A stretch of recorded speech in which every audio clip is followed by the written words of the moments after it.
ایک دعا اللہ سے مانگا کریں، بڑی پتے کی بات بتا دوں، میرے لیے بھی ہے، میں بھی محتاج ہوں، آپ کے لیے بھی، کہ اللہ میری نسلوں میں سے تو ایسے بندے ضرور چننا جو عالم میں تیرے دین کے لیے جن کا انتخاب ہو جائے، اور جن کا انتخاب ہو جائے انسانیت کی فلاح کے لیے، خیر کے لیے، اور اللہ خیر کے کام کو اور خیر کی خبروں کو اور خیر کے پیغام پہنچانے کے لیے اللہ میری نسلوں میں سے انتخاب ضرور کر۔ ایک اور دعا مانگا کریں کہ یا اللہ ایک روایت میں نے ایک جگہ پڑھی ہے، اب وہ روایت یاد نہیں ہے مجھے، اگر کسی کو یہ روایت ملے جو میں اب بیان کر رہا ہوں اس کا مفہوم عرض کروں گا تو وہ روایت مجھے ضرور بھیجیں۔ کسی کتاب میں پڑھی تھی، اب اس کا حوالہ بہت ڈھونڈا میں نے نہیں ملا مجھے۔ وہ روایت یہ ہے، اس کا مفہوم عرض کر رہا ہوں کہ پچھلی نسلوں میں سے کوئی رگ ایسی ہوتی ہے، اس رگ کا اثر نسلوں میں آتا ہے۔ روایت کا مفہوم یہ ہے، اور اسی ضمن میں کہ ایک شخص کے بچہ جو ہے اس کے رنگ خاندان میں تھا نہیں، آقا کی بارگاہ میں آیا اور حضور میرے یہ بچہ پیدا ہوا، اور اس کو شک تھا کہ یہ میرا ہے یا نہیں، تو میرے آقا نے کیا فرمایا، کیا تیرے اونٹ نے کبھی وہ بچہ دیا ہے جو نہ اونٹنی کا ہے نہ اونٹ کا ہے، اس کا رنگ دیا ہے؟ میں ہاں۔ اس ضمن میں حضور نے فرمایا تھا، اب روایت پوری سمجھ آ رہی، وہ الفاظ مجھے یاد نہیں، کہ بعض اوقات پچھلی نسلوں میں سے پچھلی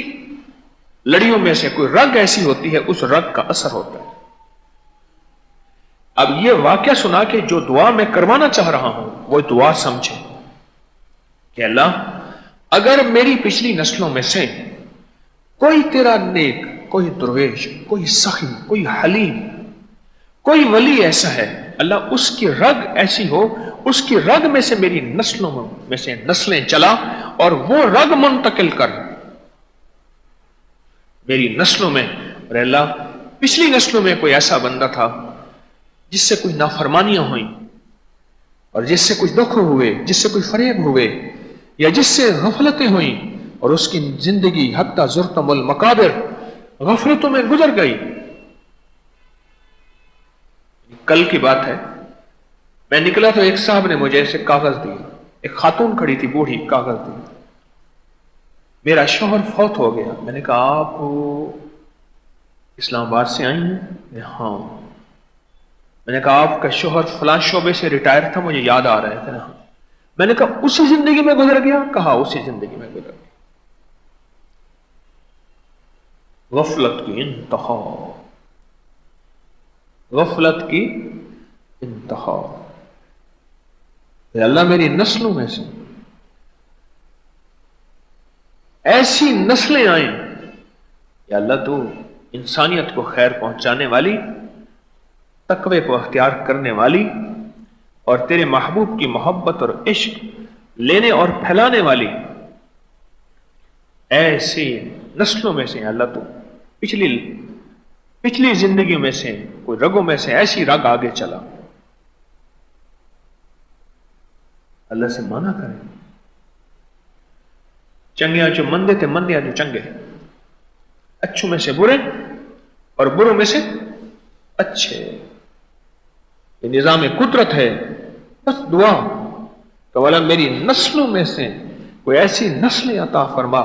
اگر کوئی میری پچھلی لڑیوں میں، میری پچھلی نسلوں میں، میرے آباء و اجداد میں کوئی ایسا تھا نیک جو تجھے پسند تھا، اللہ وہ نسلیں عطا فرما، وہ نسلیں عطا فرما۔ ہماری زندگی میں دعا کی طاقت اور تاثیر ہے، دعا کی طاقت اور تاثیر ہے۔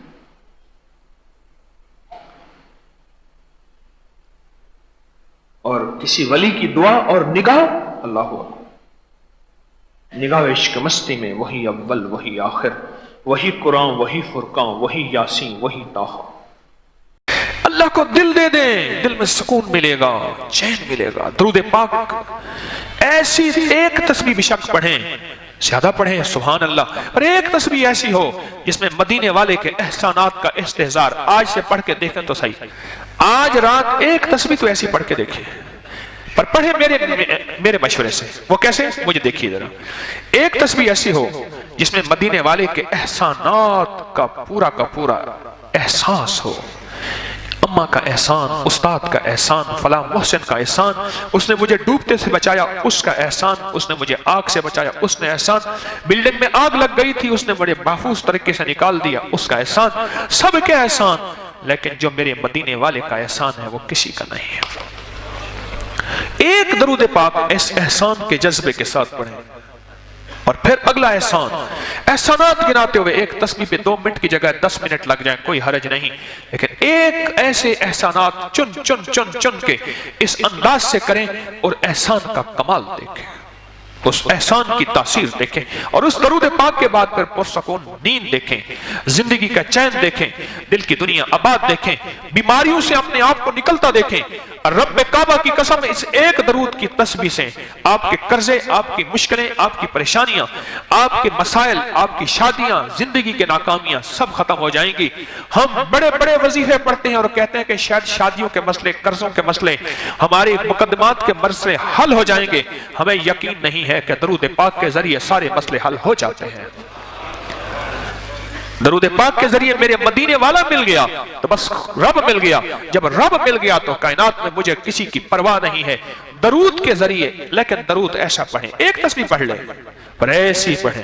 جس ایک تسبیح کے اندر یہ کیفیت ہو، جس ایک تسبیح کے اندر یہ درد ہو، جس ایک تسبیح کے اندر یہ سوز اور ساز ہو، جس ایک تسبیح کے اندر یہ انداز اور کیفیات ہو۔ ایک تسبیح تو ایسی پڑھ لیا کریں، وقت نکال لیا کریں، ایک طرف ہو جیا کریں، دنیا کے مشغلوں سے ہٹ جایا کریں، اور یا اللہ دنیا میں ایسی جگہ کوئی کہیں ہوتی، اکیلے بیٹھے رہتے یاد تیری دل نشیں ہوتی۔ ایک تسبیح ایسی ہو، بس ایک تسبیح ایسی، جس ایک تسبیح کے اندر یہ درد اور یہ کیفیت ہو،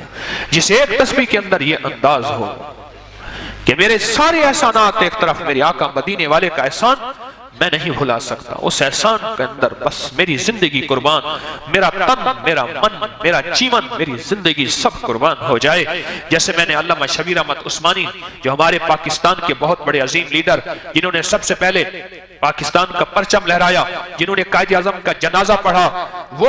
کہنے لگے ہم حج پہ گئے، اور حج کے لیے جب گئے تو وہاں پہلے لوگ حج کے دنوں میں اپنے گھر خالی کر دیتے تھے مسافروں مہمانوں کے ٹھہرانے کے لیے، غربت عمومی تھی، پھر اس سے سال کا خرچہ نکل آتا تھا۔ ایک گھر کے ایک پورے پورشن میں ہمارا قافلہ رہا، گھر کے اندر غربت تھی، ہم اس گھر میں کھانے پینے کو دیتے رہتے تھے، اچھا خاصا راشن لے کے، تو کہنے لگے کہ ہم مجھ کو دیتے تھے۔ ہم لوگوں نے کہا کہ اپنے بچے ہمارے پاس بھیج دیں، ہمارے بڑے صغیر میں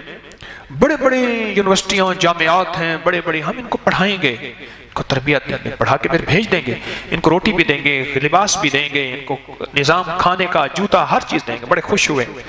آخری وقت میں ہم آخری سلام پڑھنے کے لیے جب آئے، الوداعی سلام آقا کے روضہ اطہر پہ ہم جانے لگے، تو بچہ پوچھتا تھا آپ کے وہاں، آپ کے ملک میں پھل ہوں گے، پانی ہوگا، فلاں چیز ہوگی؟ کہ لگا ہاں ہو گئے، پوچھتے پوچھتے آخر روضہ اطہر کی طرف انگلی کر کے کہنے لگا یہ ہوگا۔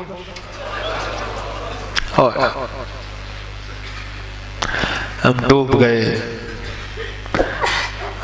گئے، اس کو کیا جواب دیتے؟ کہا وہاں یہ نہیں ہوگا، کہا ہماری انگلی اس نے چھڑوا دی۔